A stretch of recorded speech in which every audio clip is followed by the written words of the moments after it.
Hello दोस्तों, good morning. हम लोग जानेंगे आज भारत के राष्ट्रपति के बारे में। और यह 25 क्वेश्चन हम लोग सेट किए हैं। 25 क्वेश्चन एसएससी के किसी न किसी एग्जाम में पूछे गए और हम लोग जानेंगे आज राष्ट्रपति के बारे में।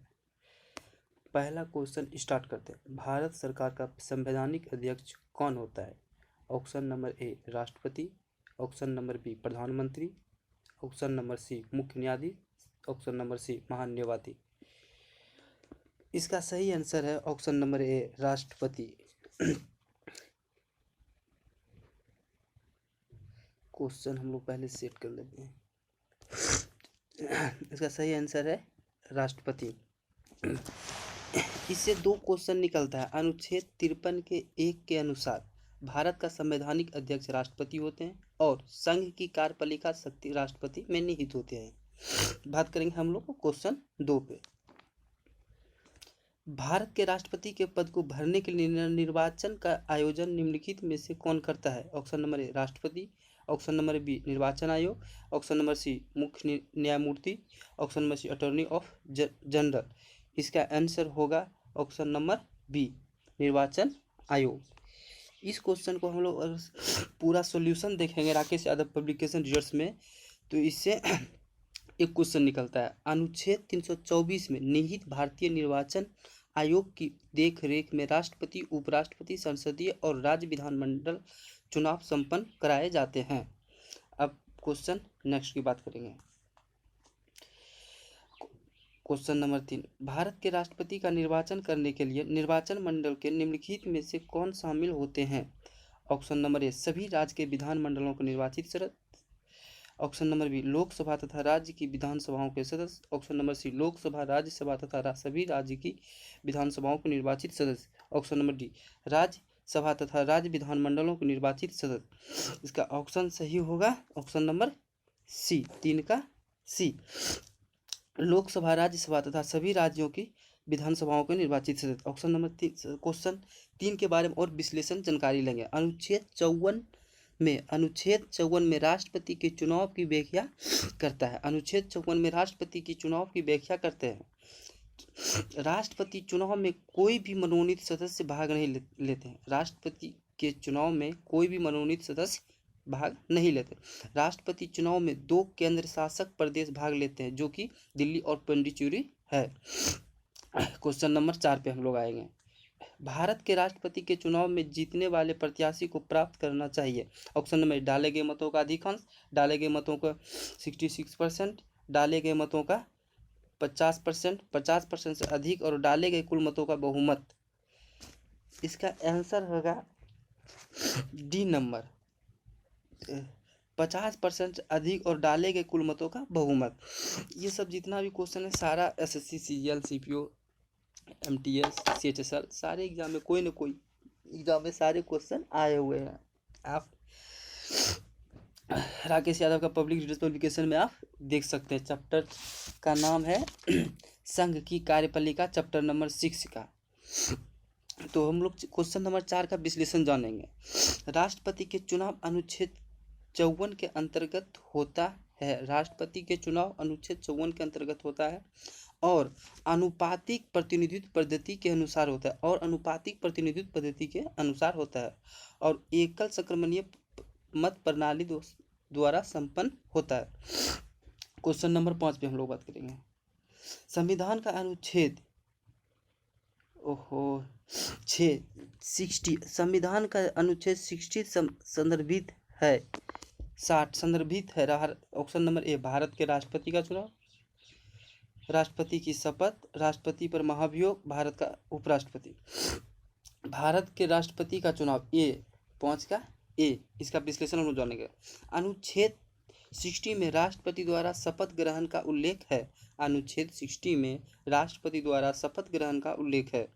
राष्ट्रपति पद की शपथ भारत के मुख्य न्यायाधीश द्वारा और उसी अनुपस्थित राष्ट्रपति पद की शपथ भारत के मुख्य न्यायाधीश द्वारा दिलाया जाता है। राष्ट्रपति को शपथ भारत का मुख्य न्यायाधीश दिलाते हैं। अगर मुख्य न्यायाधीश की अनुपस्थिति रहने के कारण उच्चतम न्यायालय के वरिष्ठतम न्यायाधीश द्वारा दिलाए जाने का प्रावधान है। बात करेंगे नेक्स्ट क्वेश्चन 6 नंबर में। राष्ट्रपति पद को शपथ कौन दिलाता है? भारत का मुख्य, ये वही फिर क्वेश्चन रिपीट हो गया। ये नंबर आंसर। भारत के राष्ट्रपति पर महाभियोग की विधि अपनाई गई है यूएसए से, यूके से, यूएसएसआर से, इटली से, यूएसए से। इसका विश्लेषण साथ करो। अनुच्छेद 61 में राष्ट्रपति पर महाभियोग की व्यवस्था की गई है। अनुच्छेद 61 में राष्ट्रपति पर महाभियोग की व्यवस्था की गई। महाभियोग की प्रक्रिया संसद की कोई भी सदन में आरंभ की जा सकती है, तो लोकसभा हो या राज्यसभा हो, दोनों में से किसी भी सदन में महाभियोग की प्रक्रिया शुरू की जा सकती है। राष्ट्रपति पर केवल संविधान का उल्लंघन पर ही महाभियोग प्रक्रिया प्रारंभ की जाती है। बात करेंगे अगले क्वेश्चन पे, क्वेश्चन नंबर 8। भारत के राष्ट्रपति को उनके पद से कौन हटा सकता है? भारत के प्रधानमंत्री, भारत के न्यायाधीश, संसद, Lok Sabha. Option number C right, सांसद हटा सकता है, इसमें कोई नहीं है। भारत के राष्ट्रपति के चुनाव के लिए नागरिक को कितनी आयु पूरी कर लेनी चाहिए? 25 वर्ष, 30 वर्ष, 35 वर्ष, 18 वर्ष। ऑप्शन नंबर सी सही, 35 वर्ष। अनुच्छेद 58 में राष्ट्रपति के योग्यता का विवरण है। उम्मीदवार का एज 35 वर्ष या उससे अधिक होना चाहिए, भारत का नागरिक होना चाहिए, लोकसभा सदस्य चुने जाने की योग्यता होनी चाहिए, वह पागल, दिवालिया और किसी लाभ के पद पर न हो। भारत के राष्ट्रपति बनने के लिए इतना योग्यता महाजरूरी है। बात करेंगे अगले क्वेश्चन 10 नंबर पे। राष्ट्रपति की सेवा निर्मित आयु क्या है? 70 वर्ष, 75 वर्ष, 80 वर्ष, कोई सीमा नहीं है। अनुच्छेद 56 में राष्ट्रपति के कार्यकाल का उल्लेख है। इसका आंसर सही है डी, कोई सीमा नहीं है। और अनुच्छेद 56 में राष्ट्रपति का कार्यकाल का उल्लेख है। राष्ट्रपति का कार्यकाल 5 वर्ष तक है। जब तक उसका उत्तराधिकारी पद ग्रहण नहीं कर लेता है वह तब तक रह सकता है। अगर 5 वर्ष से किसी कारण 5 वर्ष हो गया और उसका मतलब चुनाव नहीं हुआ है राष्ट्रपति का, तो वह 5 वर्ष से अधिक भी रह सकते हैं। जब तक उसका उत्तराधिकारी उसका पद नहीं ग्रहण कर ले सकता है तब तक राष्ट्रपति अपने पद पर बने रहेंगे। संविधान में राष्ट्रपति की सेवानिवृत्त की आयु का उल्लेख नहीं है, मतलब वो आयु सीमा कुछ लिमिट नहीं है। भारत में कोई व्यक्ति कितनी ही बार राष्ट्रपति बनता है, कोई भी व्यक्ति भारत में मतलब अनंत बार राष्ट्रपति बन सकते हैं, लेकिन एक एक्सेप्शन है, अमेरिका में कोई व्यक्ति 2 बार ही राष्ट्रपति बन सकते हैं। बात करेंगे नेक्स्ट क्वेश्चन पर, 11 नंबर क्वेश्चन होगा। भारत में राष्ट्रपति के पद के लिए अधिकतम आयु सीमा क्या होनी चाहिए? अधिकतम कोई आयु सीमा नहीं है इसमें। इसका क्वेश्चन का आगे डिटेल्स हम लोग देख लिए हैं। पर राष्ट्रपति अपने पद से त्यागपत्र देना चाहे तो वह किसे देगा? लोकसभा का अध्यक्ष, प्रधानमंत्री, उपराष्ट्रपति, भारत का मुख्य न्यायाधीश। ऑप्शन नंबर सी उपराष्ट्रपति, इसको देगा उपराष्ट्रपति को। अनुच्छेद 56 के अनुसार राष्ट्रपति अपना त्यागपत्र उपराष्ट्रपति को सौंप सकता है। किस अनुच्छेद के अंतर्गत? 56 के अनुसार अंतर्गत, 56 के अनुसार। नेक्स्ट क्वेश्चन पे चलेंगे, 13 नंबर क्वेश्चन। भारतीय संविधान के अनुसार राष्ट्रपति पद की रिक्ति भरनी होती है 6 माह के अंदर, 12 माह के अंदर, 1 माह के अंदर, 3 माह के अंदर। ऑप्शन नंबर ए से 12 माह के अंदर। नंबर 13 नंबर का हम लोग सोल्यूशन थोड़ा सा देख लेते हैं। राष्ट्रपति का पद रिक्त है तो उसे 6 माह के अंदर भरना जरूरी है, भरना आवश्यक है। नेक्स्ट क्वेश्चन जाएगा 14 नंबर। राष्ट्रपति संसद के दोनों सदनों के लिए कुल कितने सदस्यों को मनोनीत कर सकता है?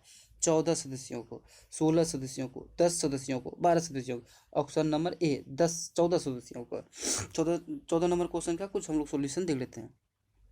भारत का राष्ट्रपति संसद में कुल 14 सदस्यों को मनोनीत कर सकता है, जिनमें 12 सदस्य राज्यसभा में मनोनीत करेगा? जो साहित्य, विज्ञान, कला और सामाजिक क्षेत्र में व्याख्यात प्राप्त हो, तथा 2 सदस्य लोकसभा में मनोनीत करेगा जो एंग्लो इंडिया या आंग्ल भारतीयों का प्रतिनिधित्व करेंगे।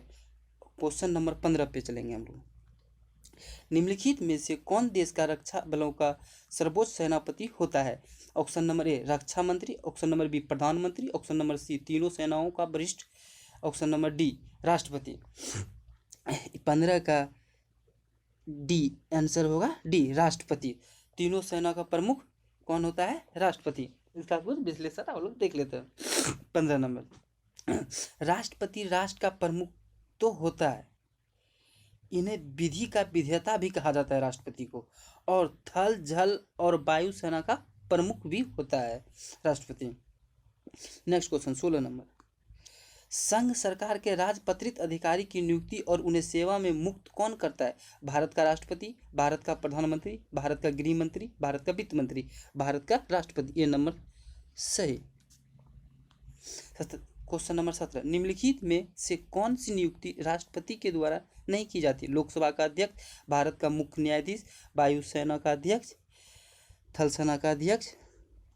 सबसे पहली बात, ये राष्ट्रपति द्वारा नहीं किया जाता है। लोकसभा के अध्यक्ष का चुनाव लोकसभा के सदस्य द्वारा किया जाता है। और भारत का मुख्य न्यायाधीश राष्ट्रपति चुनते हैं, वायुसेना का अध्यक्ष राष्ट्रपति चुनते हैं, थल सेना का अध्यक्ष राष्ट्रपति चुनते हैं, जल सेना का अध्यक्ष भी, तीनों सेना का अध्यक्ष राष्ट्रपति चुनते हैं। क्या? क्योंकि उसका प्रमुख राष्ट्रपति ही होते हैं। 17 बात करेंगे हम लोग नेक्स्ट क्वेश्चन पे, 18 नंबर क्वेश्चन पे। राष्ट्रपति की नियुक्ति के क्षेत्राधिकार के अंतर्गत इनमें से कौन नहीं है? भारत के मुख्य न्यायाधीश, वित्त आयोग के अध्यक्ष, सेना का प्रमुख, लोकसभा के अध्यक्ष। फिर डी नंबर क्वेश्चन, पहले विश्लेषण देख चुके हम लोग। 19 नंबर क्वेश्चन नंबर 19, राष्ट्रपति का अध्यादेश लागू रह सकता है 19 6 माह तक। 6 माह तक राष्ट्रपति का अध्यादेश लागू रह सकता है 6 माह तक। अनुच्छेद 123 के अंतर्गत, अनुच्छेद 123 के अंतर्गत राष्ट्रपति के अध्यादेश जारी करने की शक्ति उल्लेख है। अनुच्छेद 123 में राष्ट्रपति के अध्यादेश जारी करने का शक्ति उल्लेख है। किसी अध्यादेश की अधिकतम 6 माह और 6 सप्ताह हो सकती है। किसी अध्यादेश की अधिकतम 6 माह और 6 सप्ताह हो सकती है। क्वेश्चन नंबर 20 पे चलेंगे हम लोग। भारत के राष्ट्रपति द्वारा प्रख्यापित अध्यादेश को पारित करने के लिए संसद को क्या समय सीमा दी गई है? ऑप्शन नंबर ए 3 माह, ऑप्शन नंबर बी 6 माह, ऑप्शन नंबर सी 9 माह, ऑप्शन नंबर डी अनिश्चित काल। पहले भी देख चुके हैं हम लोग। ऑप्शन नंबर बी 6 माह सही आंसर। क्वेश्चन नंबर 21 बात करें, निम्नलिखित में से किसकी नियुक्ति राष्ट्रपति के अनुमोदन द्वारा नहीं होती? प्रधानमंत्री का, राज्यपाल का, सी नंबर चुनाव आयोग का, डी नंबर लोकसभा अध्यक्ष का। लोकसभा का अध्यक्ष का राष्ट्रपति द्वारा नहीं होता। इन तीनों का राष्ट्रपति का अनुमोदन द्वारा चुनाव होता है और इसका राष्ट्रपति चुनाव नहीं करता। इसके आंसर का ये सही होगा। बात करेंगे 22 नंबर, निम्नलिखित में से कौन 2 बार भारत का राष्ट्रपति चुना गया है? Option number A S Radhakrishnan, option number B K R Narayan, option number C Neelam Sanjiva Reddy, option number D Babu Rajendra Prasad. Option number D सही। अब इसका कुछ विश्लेषण देते हैं। भारत के प्रथम राष्ट्रपति डॉक्टर राजेंद्र प्रसाद जो 1952 से 1962 तक बने रहे, भारत के 2 बार राष्ट्रपति बने। और एस राधाकृष्णन 1952 से 1962 तक जो बने रहे, निर्विरोध उपराष्ट्रपति चुने गए थे राधाकृष्णन। नीलम संजीव रेड्डी 1970 में निर्विरोध राष्ट्रपति चुने गए। नीलम संजीव रेड्डी 1970 में निर्विरोध राष्ट्रपति चुने गए। के आर नारायण 1997 में राष्ट्रपति बने। क्वेश्चन नंबर 23, निम्नलिखित में से कौन सा व्यक्ति निर्विरोध राष्ट्रपति पद के लिए चुना गया था? Number 1 Rajendra Prasad, option number B S Radhakrishnan, option number C Neelam Sanjiva Reddy, option number D Shankar Dayal Sharma. Neelam Sanjiva Reddy option number C जो 1977 में चुने गए थे। नेक्स्ट क्वेश्चन, नेक्स्ट क्वेश्चन, कौन पहली बार गैर राजनीतिक व्यक्ति राष्ट्रपति बना? Zakir Hussain, doctor APJ Abdul Kalam, S Radhakrishnan, doctor Rajendra Prasad.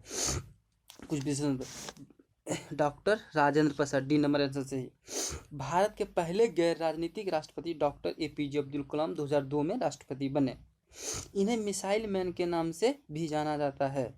Next question 25 number, राष्ट्रपति एवं उपराष्ट्रपति के निर्वाचन से संबंधित विवाद का निपटारा सर्वोच्च न्यायालय के किस अधिकार क्षेत्र के अंतर्गत आता है? प्रारंभिक क्षेत्राधिकार, विवेकाधीन अधिकार, सलाहकारी अधिकार, बहुमुखी अधिकार। ऑप्शन नंबर ए प्रारंभिक क्षेत्राधिकार या प्राथमिक क्षेत्राधिकार। अनुच्छेद 71 के तहत उच्चतम न्यायालय का प्रारंभिक या प्राथमिक क्षेत्राधिकार आता है। इस अनुच्छेद के अंतर्गत राष्ट्रपति या उपराष्ट्रपति चुनाव से संबंधित मामलों की सुनवाई कर सकता है, पर किसी चुनाव से संबंधित विवाद चुनाव संपन्न होने के बाद ही उच्चतम न्यायालय सुन सकता है। आज 25 क्वेश्चन का सेट था। 25 क्वेश्चन का सेट यहीं खत्म हो गया है। ये राकेश यादव रीडर्स पब्लिकेशन का बुक है जो CGL का है। Previous year total previous year का क्वेश्चन है। आप चैप्टर देख सकते हैं, 1 नंबर से स्टार्ट हुआ है, संघ की कार्यपालिका। इसमें टोटल क्वेश्चन जो भी है सारा हम लोग सॉल्व करेंगे इसी तरह। बाय।